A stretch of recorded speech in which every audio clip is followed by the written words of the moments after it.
अगर आप भी लेना चाहते हैं देश दुनिया की तमाम जानकारी तो आज ही सब्सक्राइब करें हमारे चैनल को। साथ ही नीचे दिए बेल आइकन को जरूर दबाएं ताकि हर अपडेट आप तक पहुंच सके। नमस्कार, बाबा न्यूज सेंटर पर आप सभी का स्वागत है। जम्मू कश्मीर का विशेष राज्य का दर्जा समाप्त करने और वहां से अनुच्छेद 370 को हटाए जाने के 2 साल पूरे हो गए हैं।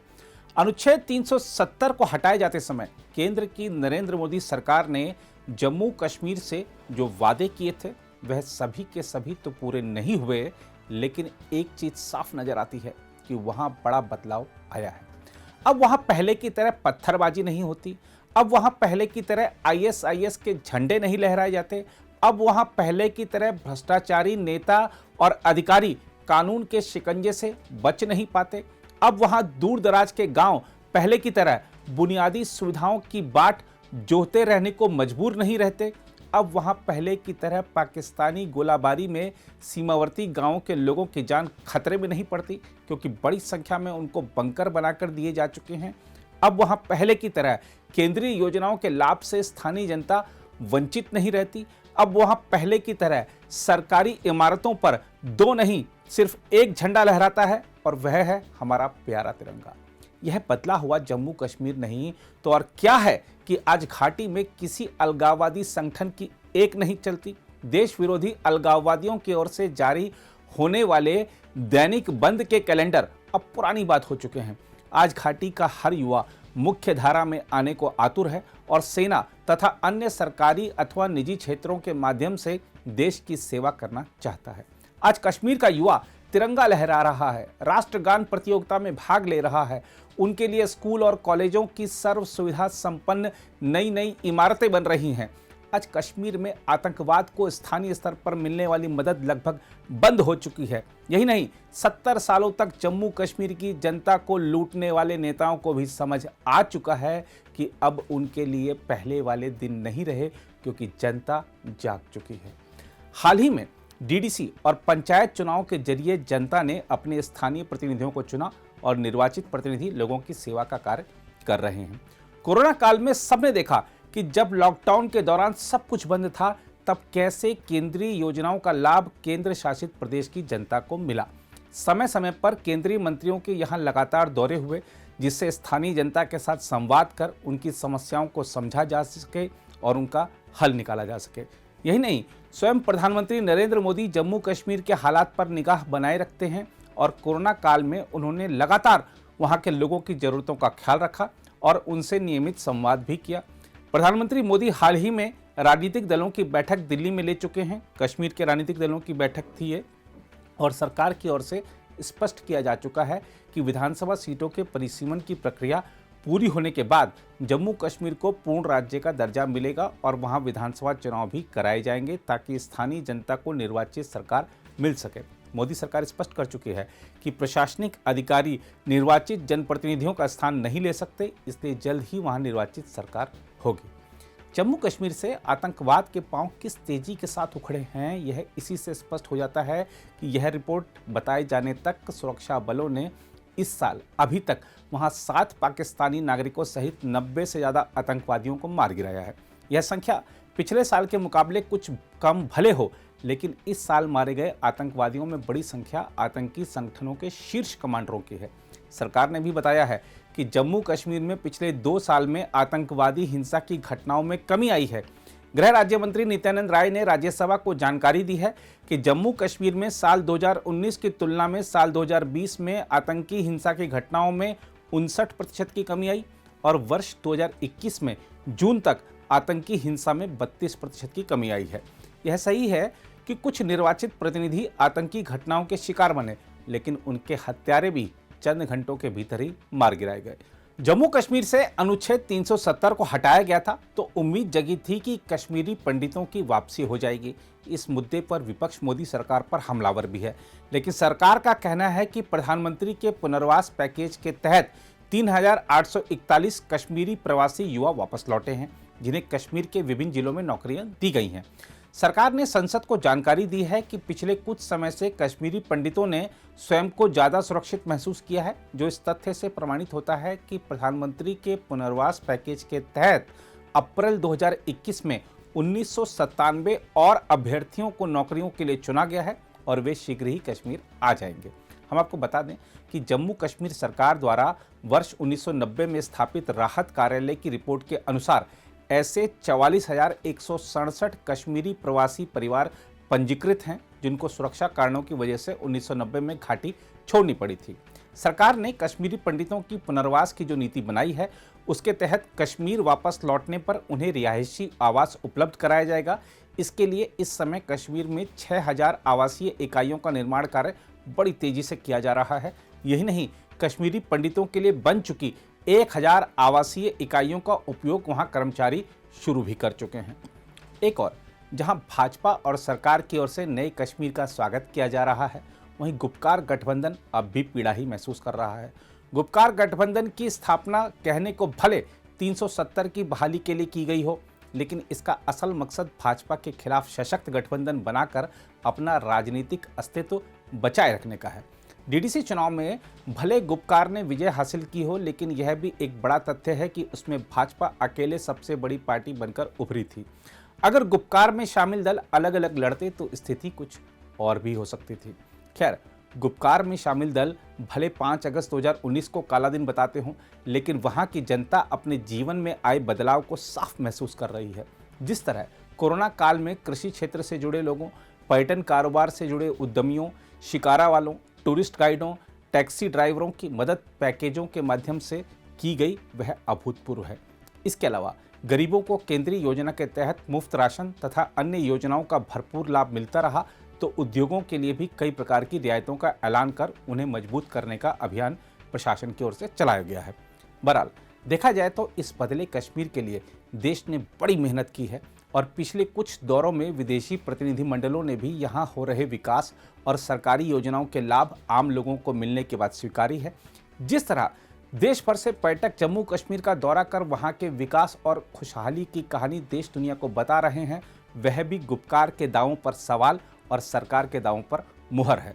तो जिस किसी को भी अनुच्छेद 370 को हटाए जाने के फायदों की पड़ताल करनी है, वह जरा एक बार घाटी हो आए। वहाँ के बारे में उसने पूर्व में जो भी नकारात्मक बातें सुनी होंगी, उनमें से कुछ भी अब वहाँ दिखाई नहीं देगा। यही नहीं, खुद कश्मीरी जनता अपने जीवन में आए इस बदलाव को महसूस कर रही है। आइए देखते हैं क्या कह रहे हैं स्थानीय लोग। सर, मेरा नाम जावेद बेग है। मैं एक लेखक हूँ, राइटर हूँ, मैं पॉलिटिकल एनालिस्ट हूँ और पॉलिटिशियन हूँ।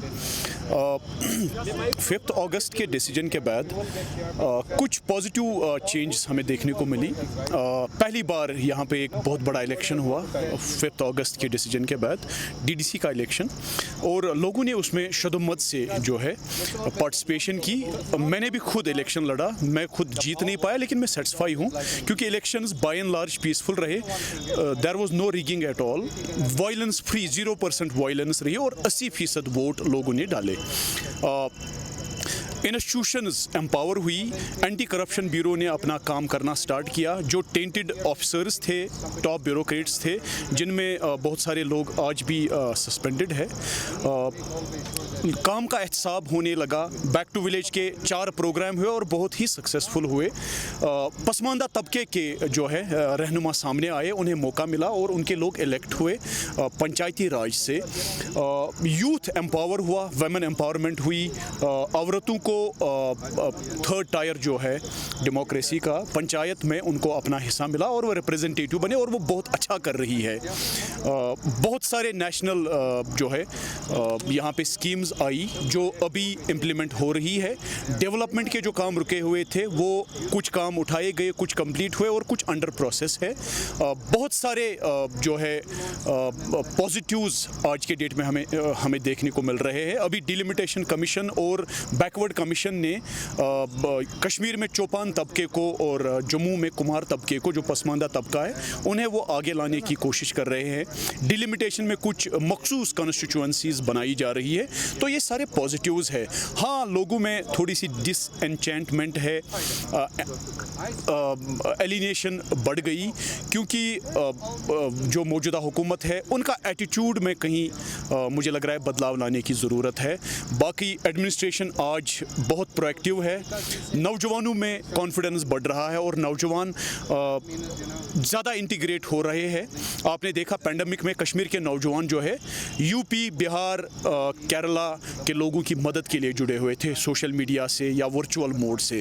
तो never before we have seen such integration of Kashmiri youth with rest of states. तो कुछ प्रस्ताव है मेरे, हमारे जो ऑनरेबल प्राइम मिनिस्टर साहब है कि वो जम्मू कश्मीर को मोहब्बत और प्यार की नज़रों से देखें, यहाँ के नौजवानों को सुने। यहाँ बस नौजवानों को सुनने वाला चाहिए, बाकी ये जो खूबसूरत जगह है ये कुदरती वसाइलों से मालामाल है। यहाँ पे अमन, भाईचारा और प्यार मोहब्बत की ज़रूरत है। Thank you. देखिए, जैसे मैं पहले भी बहुत बार कह चुका हूँ, 370 के साथ लोगों के जज्बात जुड़े थे, एक इमोशनल सेंटिमेंट था, लेकिन ये इमोशनल सेंटिमेंट जो क्रिएट किया गया था दैट वाज क्रिएटेड बाय जो रूलिंग पार्टीज़ थी यहाँ पे पिछले 70 सालों से, उन्होंने एक वो टच किया था। मैं ये नहीं कहूँगा कि लोगों के जज्बातों को ठेस नहीं पहुँची है, लोगों के जज्बातों को ठेस ज़रूर पहुँची है, लेकिन साथ ही साथ मैं ये जस्टिफाई भी करूँगा कि अगर 370 की वजह से यहाँ पर अनएम्प्लॉयमेंट हुई, 370 की वजह से यहाँ पर जो इंडस्ट्रियल रेवोल्यूशन था वो नहीं आ पाया, 370 की वजह से जो जॉब एम्पावरमेंट होनी चाहिए थी यहाँ के यूथ के लिए वो नहीं हो पाई थी। और अगर 370 से पहले नहीं हुआ तो अगर हम बात करेंगे कि 370 के बाद हुआ, हमारी party we are in national alliance, तो ये बात भी कहना बहुत ज़रूरी है कि 370 के बाद जो अपॉर्चुनिटीज़ यहाँ के लोगों में, यहाँ के यूथ के अंदर आई, एक होप यहाँ के यूथ के अंदर आई, वो होप ज़िंदा है, वो एक्सपेक्टेशन ज़िंदा है। उस होप और एक्सपेक्टेशन से ही हम लोग आगे बढ़ सकते हैं, डेवलप हो सकते हैं, पीस आ सकता है, प्रोग्रेस हो सकती है। अगर बात करेंगे जो यहाँ के हालात हुआ करते थे, इट वाज बिफोर आर्टिकल 370, आप लोगों को पता है कि स्टोन पेल्टिंग कितनी होती थी यहाँ पे, यहाँ का यूथ जो है बहुत रेडिकलाइज हो रहा था, उसमें कितनी कमी आई है। You won't find any incidents where stone pelting took place right now. ये बात भी हमको एक्सेप्ट करनी पड़ेगी।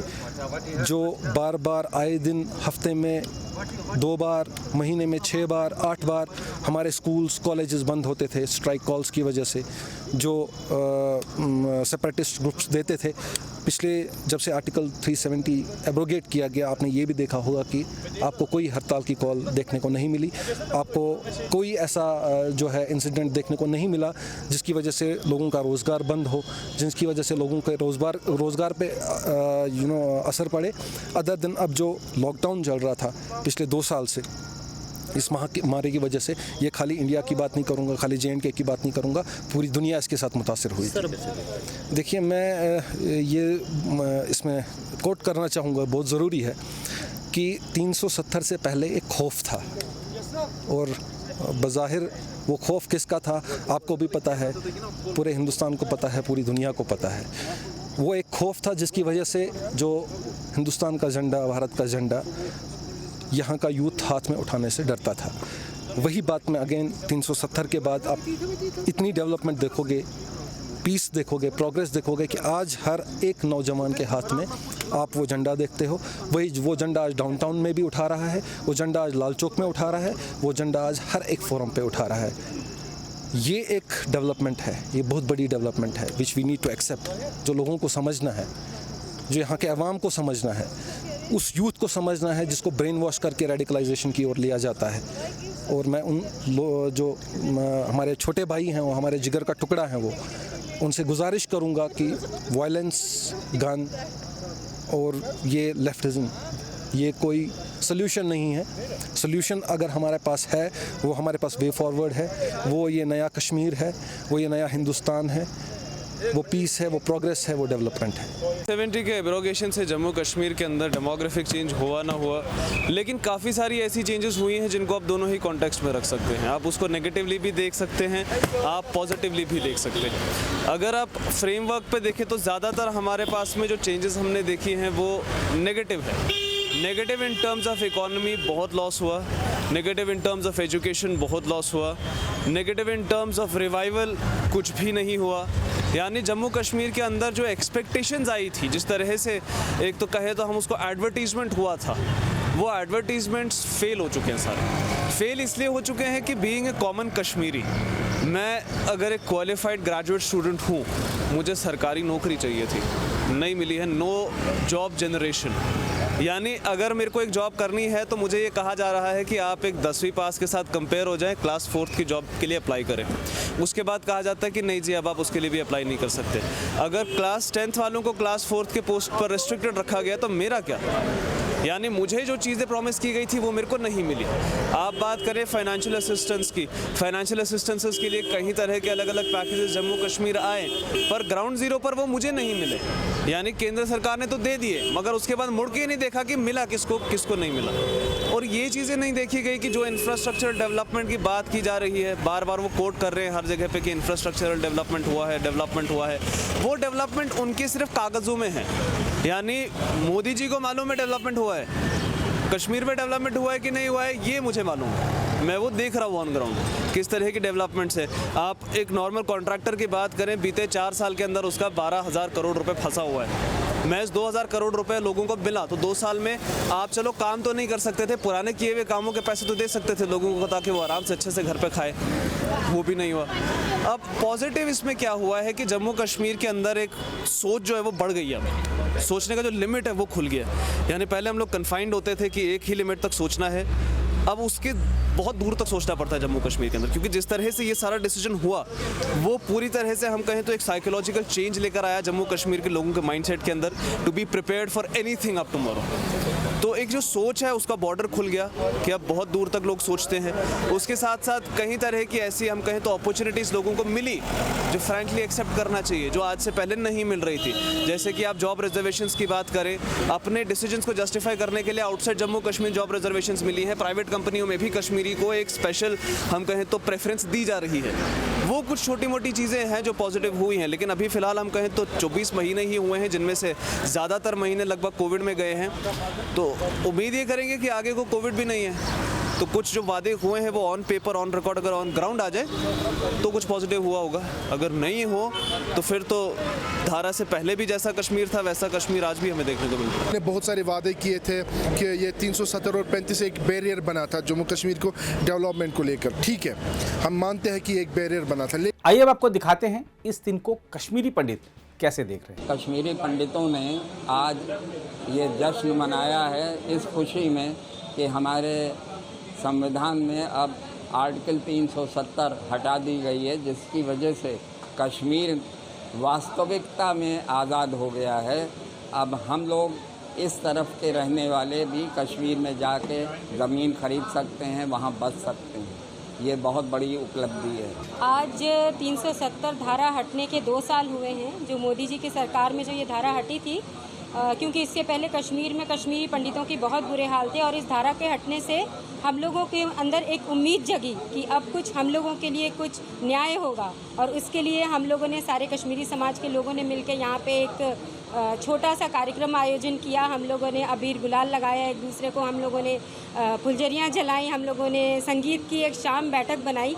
बस हम लोगों ने आज जश्न मनाया इस। सर मुझे ये बताइए, जो आज 370 2 साल हो गए 370 खत्म किए, आज आप लोगों ने यहाँ फ्लैग भी कौमी तरह भी बढ़ा, इसके बारे में सबसे पहले मैं मुबारकबाद देना चाहता हूँ पूरे जम्मू कश्मीर के लोगों को कि आज 2 साल पूरे होने के जो उनके हक नहीं मिलते थे, हुकूक नहीं मिलते थे, वो आज उनको मिले हैं। और साथ में जो जिस प्रकार से हमारे प्रधानमंत्री जी जम्मू कश्मीर के लेके विशेष तौर पर देखते हैं, मैं समझता हूँ ये एक अच्छी पहल है। और धारा 370 हटने के बाद जो यहाँ विकास के कार्य हुए, या जो हमारी महिलाओं को हक मिला, या ST कम्युनिटी को हक मिला, मैं समझता हूँ ये खुशी की बात है। मुझे बताइए, आप कह रहे हैं यहाँ बहुत से एक्टिविटी हुई है, रोजगार बेकार, बहुत जो यहाँ के यूथ है वो पढ़े लिखे हैं, एवरेज हुए हैं, वो पढ़े बैठे हुए हैं, कोई विकास नहीं। देखिए विकास खाली हम लोग नौकरियाँ नहीं दे सकते, उनको खुद से सेल्फ सफिशिएंट बनना चाहिए। हमारे पास आज ऐसी स्कीमें हैं जिनसे हम लोग उनको फंडिंग कर सकते हैं, और हमारे पास यहाँ पे इंडस्ट्रियल पॉलिसी बहुत अच्छी आई है। अगर वो लोग इंडस्ट्रीज खड़ा करेंगे उससे और लोगों को भी रोजगार। Thank you.